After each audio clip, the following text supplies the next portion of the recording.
నమస్తే, welcome to #you. నేను మీ Rajesh. Ambani family ఒక కార్పొరేట్ శక్తిగా ప్రైవేటు వ్యక్తులు నడుపుతున్నటువంటి ఒక జూ వంటారా. అంటే కొంత యాక్సిడెంట్ అయినటువంటి అనిమల్స్కి, వన్యప్రాణులన్నిటికీ కూడా వాటికి శస్త్రచికిత్సలు చేయటం, వాళ్ళకి ట్రీట్మెంట్లు ఇవ్వటం. మరోవైపు ఒక అరుదైనటువంటి జాతులు వివిధ దేశాల నుంచి కూడా దిగుమతి చేసుకొని మరి ఈ వంటారాలో వాళ్ళు దాన్ని వన్యప్రాణులన్నింటినీ కూడా రక్షిస్తున్నటువంటి సందర్భం ఉంది. అంటే ఒక గొప్ప సంకల్పం అయితే కనిపిస్తోంది. కానీ దానికి ప్రతి వ్యక్తికి పాజిటివ్స్ నెగిటివ్స్ ఉన్నట్టుగానే ఈ వంటారకు కూడా పాజిటివ్స్ ఎంత ఉన్నాయో దానికి సంబంధించి కాంట్రవర్సీస్ నెగిటివ్స్ కూడా అంతే రకంగా వస్తూ ఉన్నాయి. అంటే పాజిటివ్స్ ఒక రకంగా మాట్లాడుకుంటే ఖచ్చితంగా ఎవరు కూడా అంత వన్యప్రాణుల మీద నిజంగా కూడా అన్ని కోట్లు ఖర్చు పెట్టి వాటి సంరక్షణ కోసం ఎవరు అంత ముందుకు వచ్చినటువంటి దాఖలాలు లేవు.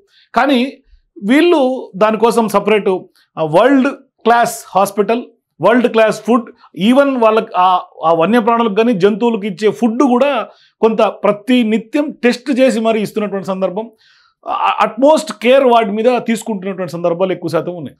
కానీ ఇట్లా ఈ వన్యప్రాణి సంరక్షణ కోసమే వంటారాన్ని నెలకొల్పారు. మరీ ముఖ్యంగా అనంత్ అంబానీ దీని వెనకాలంతా కూడా సూత్రధారగా కనిపిస్తుంది. పెద్ద ఎత్తున గ్రాండ్ లాంచ్ చేశారు కూడా వంటారాన్ని. అంటే ఈ వంటారాన్ని గ్రాండ్ లాంచ్ చేయడమే కాకుండా నరేంద్ర మోదీ లాంటి వాళ్ళు విజిట్ చేశారు.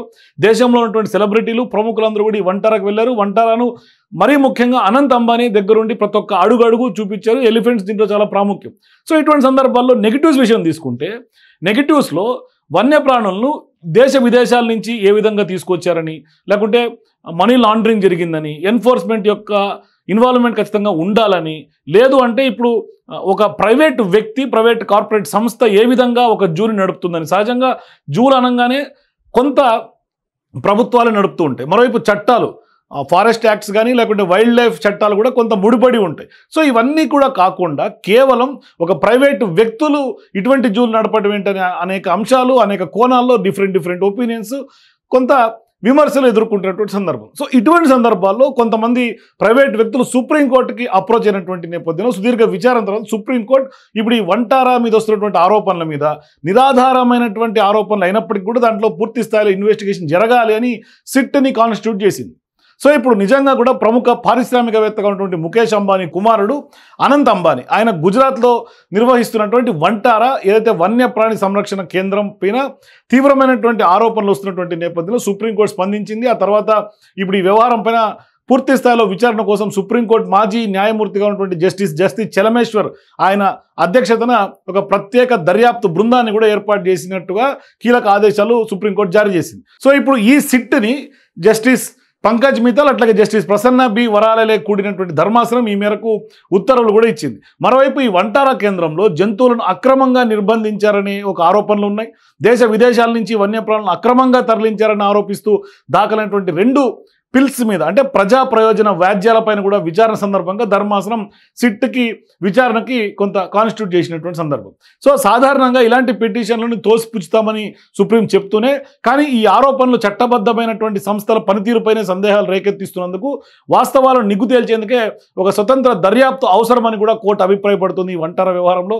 సో ఇప్పుడు చలమేశ్వర్ ఎవరైతే జస్టిస్ సుప్రీంకోర్టు మాజీ న్యాయమూర్తి ఉన్నారో ఆయన నేతృత్వంలో ఈ సిట్లో ఉత్తరాఖండ్, తెలంగాణకు సంబంధించినటువంటి హైకోర్టుల మాజీ ప్రధాన న్యాయమూర్తిగా ఉన్నటువంటి జస్టిస్ రాఘవేంద్ర చౌహాన్, అట్లాగే ముంబై మాజీ police commissioner Hemant Nagrale, senior IRS అధికారి అనిల్ గుప్తా సభ్యులుగా ఉన్నారు ఈ మొత్తం సిట్లో. సో ఇప్పుడు దేశ విదేశాల నుంచి ఏనుగులతో సహా అనేక ఇతర జంతువులని, రేర్ స్పీషీస్ని కూడా ఎలా సంపాదించారు, ఎందుకు తరలించాల్సి వచ్చింది, ఏ విధంగా తీసుకొచ్చారు, మరోవైపు వన్యప్రాణి సంరక్షణ చట్టం 1972 అట్లాగే అంతర్జాతీయ నిబంధనలను పాటించారా వీళ్ళు తరలించే సమయంలో, లేదా జంతువులకు కొంత అందిస్తున్నటువంటి వైద్య సదుపాయాలు కానీ, ఆరోగ్య, అట్లాగే ఇక్కడ జరిగినటువంటి ఆర్థిక అవకతవకలు, మనీ లాండరింగ్ వంటి ఆరోపణలపైన కూడా ఈ సిట్ దర్యాప్తు కొనసాగించే అవకాశం ఉంటుంది. సో ఈ దర్యాప్తు కేవలం వాస్తవాలు నిగ్గు తేల్చేందుకు మాత్రమే కాదు, దీనివల్ల వంటారా సంస్థ పైన కూడా ఇతర ప్రభుత్వ సంస్థల పనితీరుపై కానీ ఎలాంటి అనుమానాలు ఉన్నా కూడా ఖచ్చితంగా కూడా వ్యక్తం చేస్తున్నట్టు కాదని కూడా సుప్రీంకోర్టు స్పష్టం చేసింది. అంటే కేవలం సిట్ వేశారంటే ఏదో జరిగిపోయిందని చెప్పడానికి కూడా లేదు,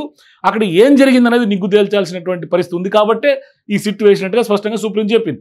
మరోవైపు సెప్టెంబర్ 12వ తేదీలోగా తమ నివేదికను సమర్పించాలని కూడా సిట్ని ఆదేశాలు కూడా ఈ సుప్రీం ధర్మాసనం ఇచ్చింది. తదుపరి విచారణని సెప్టెంబర్ 15కు వాయిదా వేసింది. సో ఈ నేపథ్యంలో ఇప్పుడు ఖచ్చితంగా కూడా పూర్తి స్థాయిలో వంటారా పైన పెద్ద ఎత్తున సిట్ విచారణ జరిపే అవకాశం ఉంటుంది. సుప్రీంకి రిపోర్ట్ కొంత సబ్మిట్ చేసే సూచనలు ఉన్నాయి. సో ఈ నేపథ్యంలో మహారాష్ట్రలోని కొల్లాపూర్కి చెందినటువంటి మాధురి అనే ఏనుగును కూడా వంటారకు తరలించడం పైన కూడా స్థానికులు పెద్ద ఎత్తున ఆందోళన చేసి కొన్ని రోజులకే ఈ పిటిషన్లు దాఖలు కావడం కూడా మనం ఈ సందర్భంగా గుర్తు చేసుకోవాలి. అంటే ఆలయాలు, ప్రైవేటు వ్యక్తుల వద్ద ఉన్నటువంటి ఏనుగులను, కొంత ఇతర అంతరించిపోతున్నటువంటి జీవులను కూడా అక్రమంగా వంటారాకు తరలిస్తున్నారని కూడా పిటిషనర్లు ఆరోపిస్తున్నటువంటి వైనం మనకు కనిపిస్తుంది. అయితే ఇప్పుడు న్యాయస్థానం ఆదేశాల మేరకే మాధురిని తమ కేంద్రానికి తరలించామని, జంతువులకు సంరక్షణ కల్పించడమే తమ బాధ్యత అని కూడా వంటారకు సంబంధించినటువంటి యాజమాన్యం గతంలోనే ఒక ప్రకటనలో తెలిపింది. కానీ ప్రధానంగా ఎక్కడ ఏ వన్యప్రాణికి కొంత గాయమైనా, వాటికి కొంత శస్త్రచికిత్సలు అవసరమైన వరల్డ్ క్లాస్ హెల్త్ ట్రీట్మెంట్ ఇచ్చే సదుపాయాలు, వస్తువులు ఇక్కడ వంటారాలు ఏర్పాటు చేశారు. కాబట్టి